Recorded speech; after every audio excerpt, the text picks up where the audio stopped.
Ah, Shrek. J'imagine que vous avez déjà tous vu ce film, ou en avez au moins entendu parler. Il s'agit d'un film d'animation en images de synthèse sorti courant 2001. Le film a quasiment rapporté 500 millions de dollars au box-office pour un budget de 60 millions, ce qui en fait le quatrième plus gros succès commercial de l'année, derrière Harry Potter à l'école des sorciers, La Communauté de l'Anneau et Monstres et compagnie, autant vous dire que la concurrence était rude cette année-là. Bien que les suites de Shrek, y compris le très décrié quatrième épisode de la saga, aient toutes rapporté davantage que ce premier jet, il me semble que cet épisode demeure le plus culte et le plus apprécié de la saga, bien que certains, il faut le dire, lui préfèrent le 2. Ainsi je vous propose de vous plonger dans Shrek, je ne parle pas de son cul, je ne parle pas des eaux boueuses de son marais, mais bien du film que je vais tenter de résumer. C'est donc l'histoire de Shrek, un ogre repoussant vivant dans un marais tranquille et isolé du reste du monde, jusqu'au jour où toutes sortes de créatures de contes de fées viennent briser sa tranquillité, après avoir été expulsés de chez eux par Lord Farquaad. Shrek se retrouve ainsi contraint de partir négocier avec Farquaad, accompagné de l'horripilant mais attachant Anne. Ces derniers traversent une ville, parodiant Disneyland. Bagarre. Ça ressemble un peu à du Karim Debache. Oui, mais je cite mes sources. Lord Farquaad conclut alors un marché avec Shrek. S'il parvient à délivrer et à livrer la princesse Fiona, Shrek retrouvera la tranquillité de son marais. Les protagonistes se mettent ainsi en route et parviennent à délivrer la princesse après quelques mésaventures. On découvre alors la personnalité de Fiona, au départ très distinguée et semblant appartenir à un autre monde que celui de Shrek, mais qui s'avérera finalement être plus proche des protagonistes qu'il n'y paraît. Bagarre, on apprend ensuite que la princesse cache un secret. En effet, à la nuit tombée, elle se transforme en ogresse et ne pourra se libérer de cette malédiction qu'à l'occasion de son premier baiser d'amour, la rendant à jamais belle aux yeux de son fiancé. Ainsi, Shrek et Fiona se rapprochent, deviennent de plus en plus complices, jusqu'au soir suivant où l'âne découvre son secret, tandis que Shrek s'apprête à lui faire sa déclaration, avant que la princesse ne rencontre Lord Farquaad. S'ensuit un quiproquo puisque Shrek croit comprendre que Fiona est repoussée par ce dernier, alors même que celle-ci se décide à lui dévoiler sa malédiction. Ainsi les deux personnages ne se comprennent pas, et Fiona se décide à épouser Farquaad quand Shrek se résout à sa vie solitaire dans son marais, se séparant au passage de l'âne. C'est pourtant ce dernier qui parviendra quelques heures plus tard à convaincre Shrek de l'amour qu'éprouve Fiona à son égard, permettant à l'ogre d'interrompre juste à temps les noces de Farquaad, juste à temps aussi, pour permettre à la nuit de tomber et à Fiona de révéler son secret. Ils s'embrassent, Fiona demeure ogresse car c'est ainsi qu'elle est belle aux yeux de son fiancé, et c'est la fin de Shrek, et c'était génial. Mais alors pourquoi c'était génial? Écartons dans un premier temps l'aspect visuel, car si Shrek était techniquement abouti à sa sortie, il n'était pas tout à fait au niveau des productions Pixar de l'époque, telles que Monstres et compagnie, et a un peu vieilli aujourd'hui, bien qu'il se laisse regarder sans problème. Concernant la réalisation, elle est à mon sens soignée, mais assez scolaire. Il n'y a pas vraiment de plan exceptionnel ou impressionnant tirant profit des possibilités de l'animation, mis à part quelques fondus enchaînés très pertinents. Non, ce qui rend le film aussi réussi, c'est sa dimension parodique, sa capacité à retourner les codes. C'est ce qui fait tout l'humour du film, mais aussi une part de la profondeur de ses personnages. On peut également relever la qualité d'écriture du film, mais aussi la qualité d'interprétation du doublage, en VO comme en VF, ainsi que la qualité des musiques, qui font en effet très plaisir. Le film est ainsi une vaste parodie de contes de fées, en reprenant la structure, les décors, les personnages, le scénario, mais en modifiant certains éléments du langage du conte de fées. Le marais devient un havre de paix, l'ogre est bon et le souverain mauvais, la princesse se transforme en ogresse à la fin du film et non l'inverse. J'aime les énumérations. Mais Shrek ne se contente pas de retourner les codes du conte de fées, puisqu'il s'attelle souvent explicitement à tacler les productions Disney. J'ai mentionné la parodie de Disneyland, mais on pourrait passer des heures à identifier toutes les références aux classiques d'animation Disney. Ça va de Blanche-Neige à Cendrillon, en passant par Pinocchio, Les Trois Petits Cochons et bien d'autres. Si vous aurez remarqué qu'il s'agit là de contes existants avant leur adaptation par Disney, c'est bien ces adaptations, leurs codes et leurs visuels qui sont parodiés par Shrek. Au-delà de s'en moquer, Shrek adopte le strict contre-pied des productions Disney de l'époque, en faisant le choix de la 3D, que Disney n'adoptera que sur le tard, en 2005, avec le médiocre Chicken Little, mais aussi en se montrant beaucoup plus décomplexé dans son humour, et beaucoup plus progressiste dans son approche et son message, de sorte que le film apparaît comme beaucoup plus moderne et actuel que les productions Disney. Il est à ce titre intéressant de noter que le studio DreamWorks, derrière le film Shrek, a été fondé par Spielberg et un certain Jeffrey Katzenberg, ancien président de la Walt Disney Company, notamment durant l'âge d'or de Disney, période au cours de laquelle sont sortis des films tels que La Petite Sirène, Aladdin, La Belle et la Bête ou encore Le Roi Lion. Globalement, pas trop de la merde. Katzenberg aurait estimé ne pas avoir bénéficié de la reconnaissance qu'il méritait chez Disney, et on peut voir Shrek à cet égard comme une sorte de vengeance personnelle. Pour ce qui est de l'humour, Shrek alterne entre des gags absurdes, des blagues tirant parti du caractère des personnages, ainsi que des blagues tenant à la dimension parodique du film, qui parvient habilement à détourner certains clichés. Dans tous les cas, le film est très solide en termes d'humour, au pire il se montre prévisible mais efficace, au mieux le film est brillant d'ingéniosité. C'est d'ailleurs parce que le 4e épisode de la saga a laissé tomber une part de son côté parodique pour insérer plus d'épique à son récit, que le film a été, à raison, si mal reçu. Concernant la profondeur des personnages, je dis que celle-ci est en partie tirée du caractère parodique du film, et je m'explique. En effet, on a l'habitude de voir des personnages de contes de fées assez plats, stéréotypés, et à la personnalité purement fonctionnelle. Or, le personnage de Shrek est au contraire un personnage complexe, et à plusieurs facettes, ou devrais-je dire plusieurs couches. En effet, celui-ci semble au départ ravi de sa solitude, et de sa vie d'ogre terrorisant les villageois. Mais on apprendra peu à peu que ce dernier souffre du rejet des autres, et que le plaisir qu'il prend à effrayer les gens est à la fois une façade et l'expression d'un mal-être. Shrek est ainsi le personnage le plus humain du film, puisque ses doutes, son manque de confiance en lui, mais encore sa difficulté à exprimer ses émotions, font de lui un personnage attendrissant, malgré une façade rugueuse. Pour ce qui est de Fiona, elle est partagée entre son milieu d'origine et les attentes qui pèsent sur elle du fait de son statut de princesse, et son amour pour Shrek. Ce tiraillement n'est d'ailleurs pas sans rappeler le théâtre classique.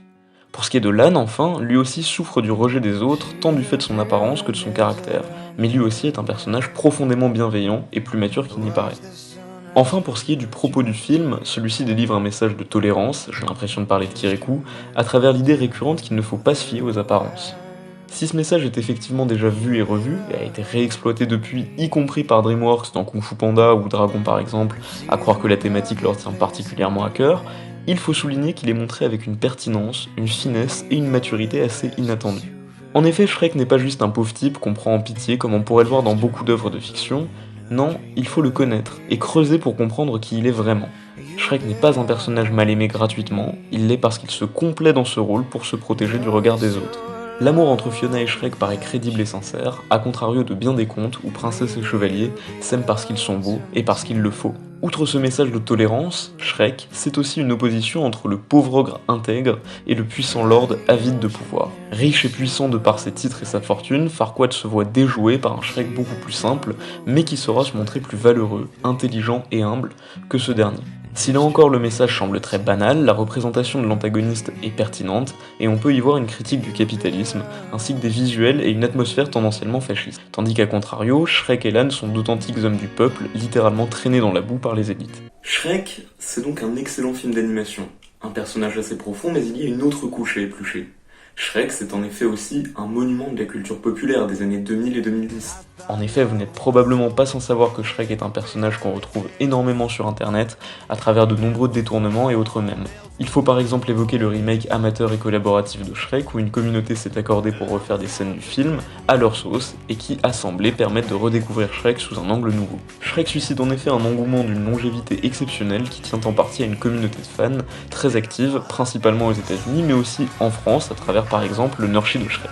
Un autre exemple de la passion suscitée par le film, c'est le compte Twitter Every Shrek Fram in Order, qui publie chacune des presque 130 000 images qui composent le film, car c'est dans l'absurde qu'on observe le mieux la passion. Bien qu'il y ait forcément une part d'irrationnel à cet engouement, ce dernier tient d'une part à la qualité du film, mais aussi au personnage de Shrek. Son design, très facilement reconnaissable, permet à de nombreux créateurs de se le réapproprier facilement, et le caractère parodique du film invite au détournement. Cependant, il faut maintenant aborder la face sombre de Shrek. Car si pour beaucoup, Shrek reste avant tout une blague, d'autres y voient un culte presque religieux et provoquent le chaos au nom de Shrek. C'est ainsi que le 31 octobre 2019 parut au grand jour une vidéo provocante d'un adepte de Shrek. Cette vidéo, devenue virale, en dépassant la barre symbolique des 301 vues, a entraîné une vague mondiale de conversion et de dévouement au culte de Shrek. Oui, je prête allégeance à Shrek. Je prête allégeance à Shrek.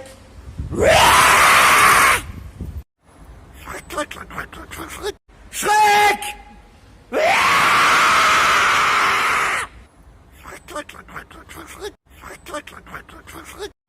Oui, je prête allégeance à Shrek. Oui. Shrek! Shrek, Shrek, Shrek! Shrek, Shrek, Shrek, Shrek, Shrek, Shrek! Shrek! Shrek! Shrek!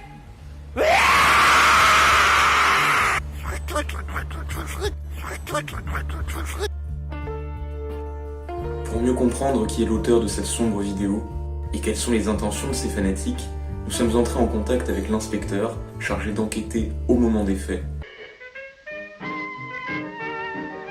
Ayant pendant longtemps travaillé dans l'import-export et la dégustation de cigares géorgiens et autres tabacs exotiques, l'inspecteur Labette s'est reconverti et a lancé une carrière dans le dropshipping et la vente de formations en ligne. En dépit d'une activité fort lucrative, l'inspecteur Labette, sentant le business tourner, abandonna le drop sur ces mots. Mon drop est positif, républicain, sain, sans haine et sans reproche. Mon drop n'est qu'amour. S'engageant par la suite dans la police, après une licence de droit obtenue avec 12 de moyenne, mais au rattrapage, ce qui est bien, mais pas top, l'inspecteur Labette fut accusé de plagiat par ses détracteurs pour sa présentation rappelant un peu trop la cité de la peur. Il s'en défendra en affirmant que Shrek étant doublé par Alain Chabat, ça passe. Non, bah effectivement, comment on m'a mis sur l'affaire Shrek, je me suis tout de suite dit Shrek, ça sonne un peu étranger. Bon, si tu veux, moi je suis dans le métier depuis pas mal de temps. Je sais que ça sent rarement bon quand ça sonne étranger. Moi je t'avoue que j'aime beaucoup le maintien de l'ordre, c'est quelque chose qui me tient particulièrement à cœur. Et quand je vois ça...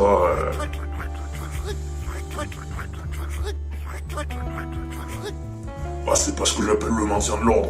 Pour te situer un peu, l'enquête elle commence sur un post Facebook publié par l'auteur de la vidéo le 22 mai 2019. Dans ce post Facebook, on peut voir que son crocodile Serge a été kidnappé la veille par d'autres gens.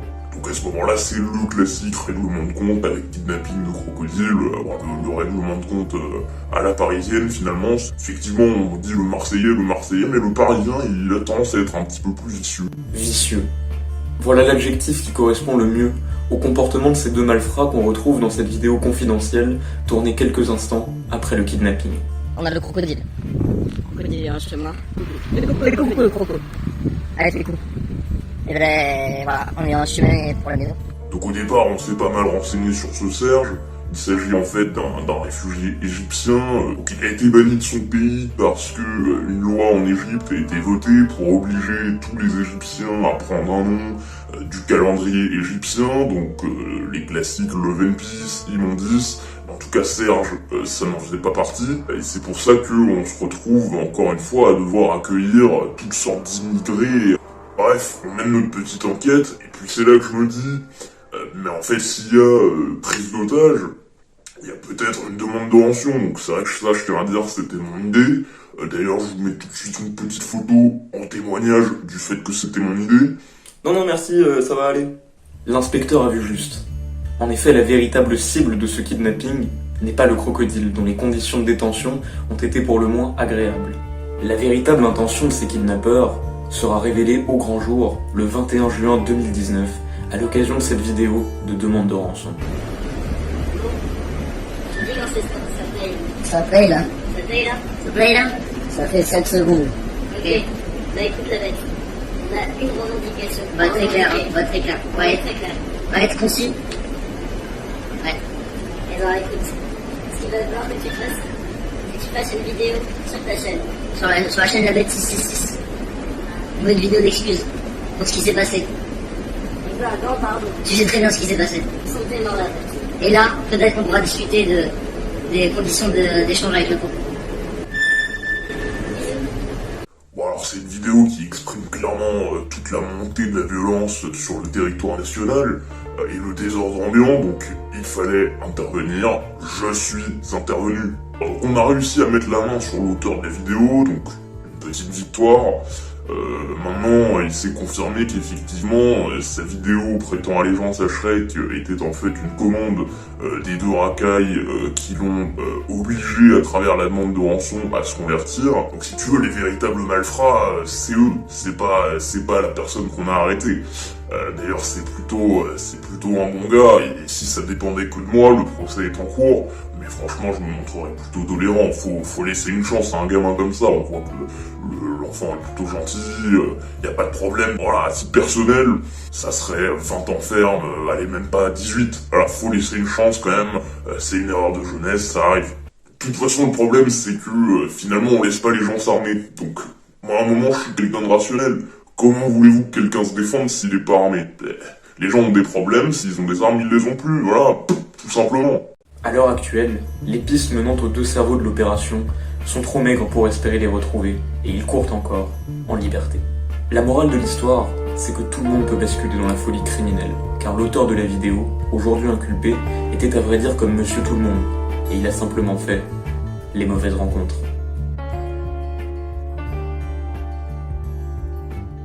Objectif 50 likes les amis, on vise les 50 likes. Non, bah pour ce qui est de cette loi égyptienne sur l'obligation d'avoir un prénom appartenant au calendrier, moi je serais pas forcément contre le fait de l'instaurer en France, mais maintenant quand ça se passe à l'étranger, bah c'est encore nous qu'on se récolte tous les déchets et tous les immigrés de ces sociétés décadentes, donc forcément c'est un peu compliqué. C'est un peu compliqué.